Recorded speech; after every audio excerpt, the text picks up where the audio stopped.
All right, we're going to be taking a look at these things called complex rational expressions next. I know you're probably thinking, aren't they all complex? Yes, but complex rational expressions are basically fractions within fractions, okay? And unfortunately, we deal with these a ton in calculus, so you really, really have to get good at these. If you switch to the next page, you'll see some examples. And this, now you understand why we called them complex, right? Fractions within fractions. It's like this is the main fraction, but its numerator and denominator are both fractions themselves. Or here I've got fractions being added in the numerator, fractions being subtracted in the denominator. This is actually directly from calculus. We see stuff like this all the time there.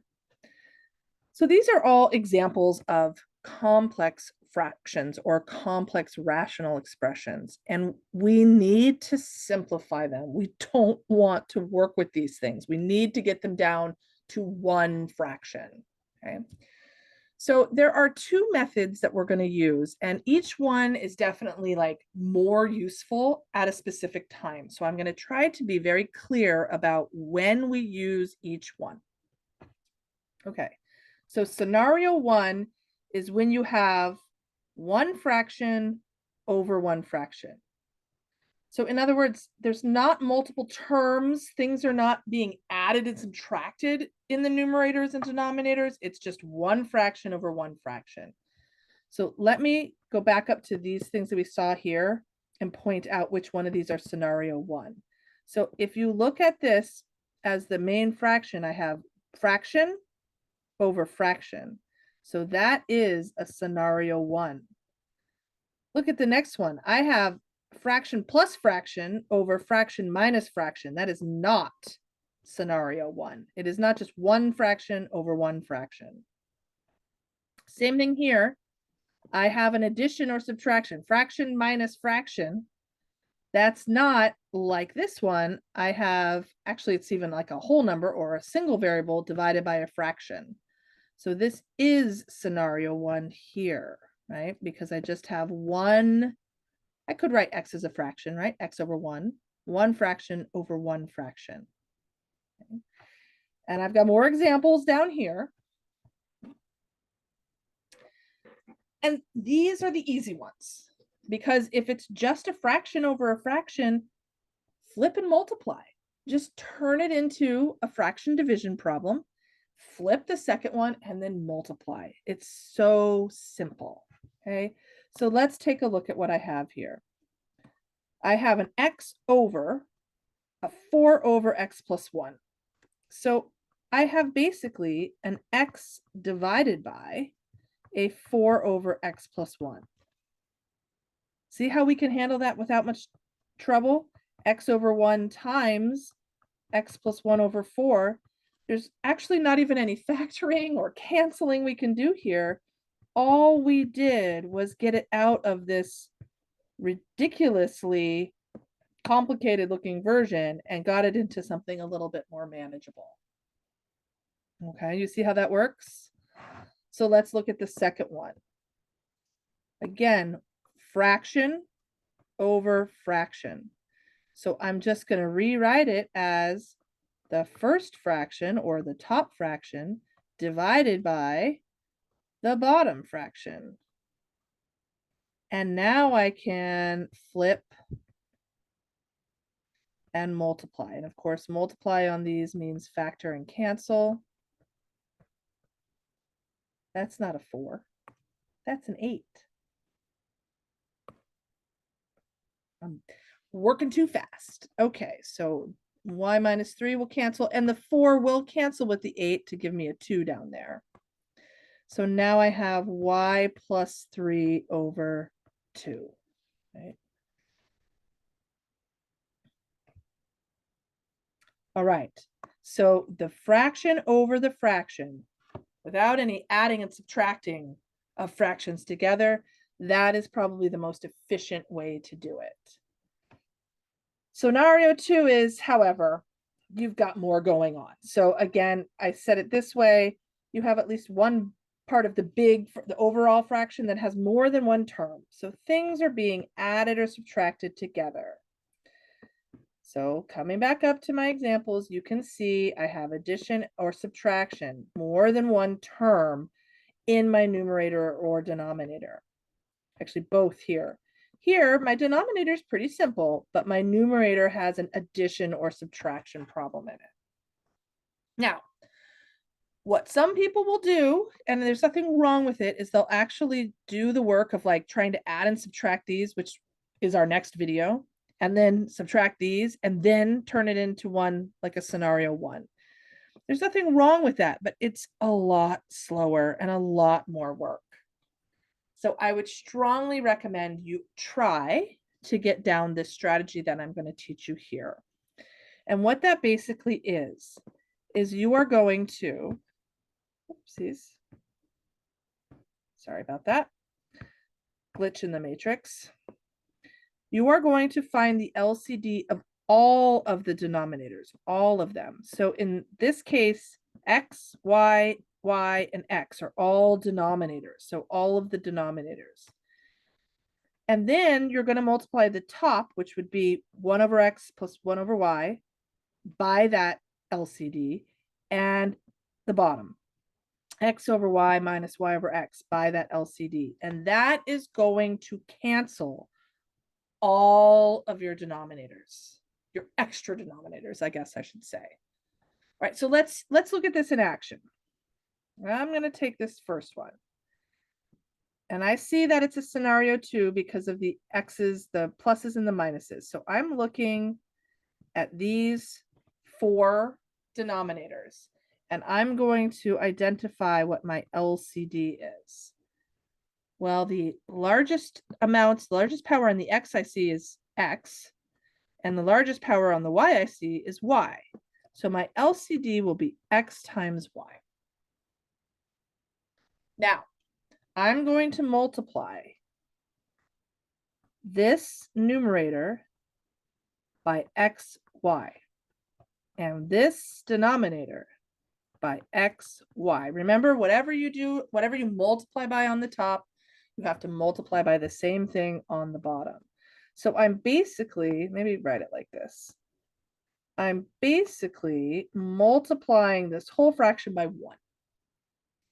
But what I now need to do is distribute the XY to both of the terms in the top and the bottom.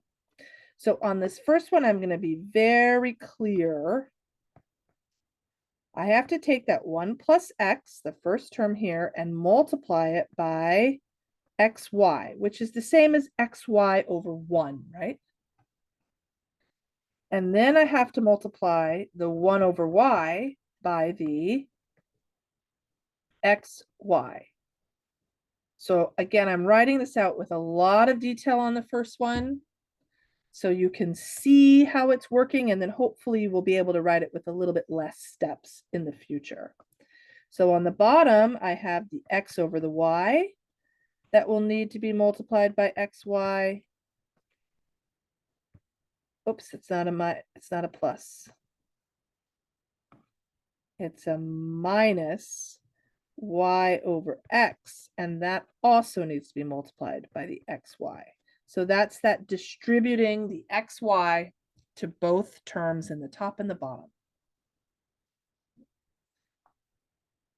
Now, you see how that's going to cancel all these extra denominators we have? Because when I multiply X by XY, the X's cancel. I'm going to scribble out because when you try to cancel an X, it looks like you're just drawing more X. And then in the next place, the Y's will cancel.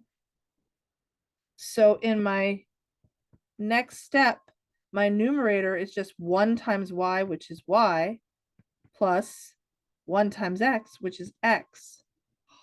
Beautiful. No extra denominators. Let's do the denominator, the big denominator. X over Y times XY. Y's cancel. X's cancel. So what are we left with there? X times X minus Y times Y. Isn't that cool? I mean, I know you don't want to admit that math is cool because that would be, just unheard of. But it's so simple to get those denominators to cancel if you use the right technique. Now, do you notice anything about what we have here? The denominator can factor, right? And then I can cancel that last factor. So all of that complexity came down to just 1 over x minus y.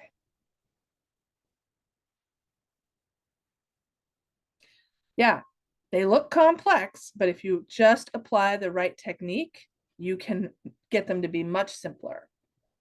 So let's do one more together. We're looking at -4 over x plus h minus -4 over x. So the first thing I'm going to do is just turn this into a plus positive because I don't need extra negative signs in my world.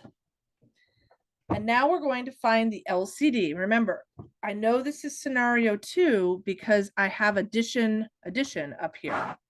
And so I don't just have one fraction over something. I have add and subtract happening. So I'm going to work on an LCD.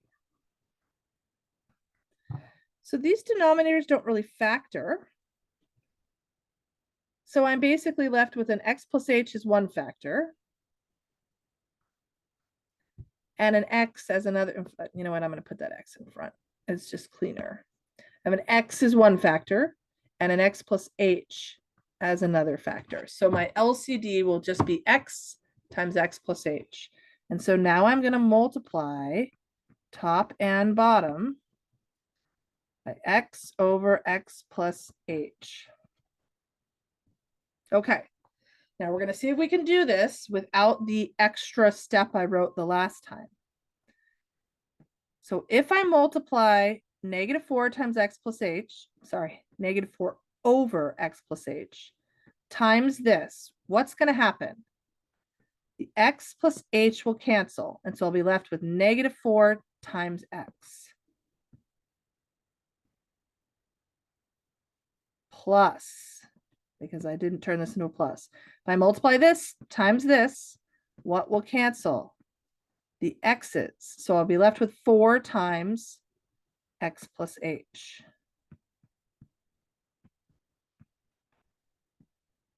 Denominator's gone. Now on the bottom, there is no denominator, so nothing's going to cancel. So I'll just leave it as h, x, x plus h. So now we did the hard part of getting rid of the extra denominators, and now you should multiply this out. Leave the denominator factored, but this has an addition sign. So you want to try to multiply this out and combine any like terms to see if anything will be able to factor and cancel. Okay. So when you're left with just things factored, don't worry about it. But if you're left with some terms, then you should try to simplify that part as much as possible. So I will distribute my 4. And then I could see that -4x plus 4x is just no x's. So those are canceling just because addition, they're opposites. And now I'm left with 4h over hx x plus h. And I see that my h's will cancel because now my h in the numerator is a factor. And so my final answer will be 4 over x times x plus h. Whew. A lot going on there, but it's a really essential skill for calculus to be able to do this kind of algebra. So it's important that we spend a lot of time on it.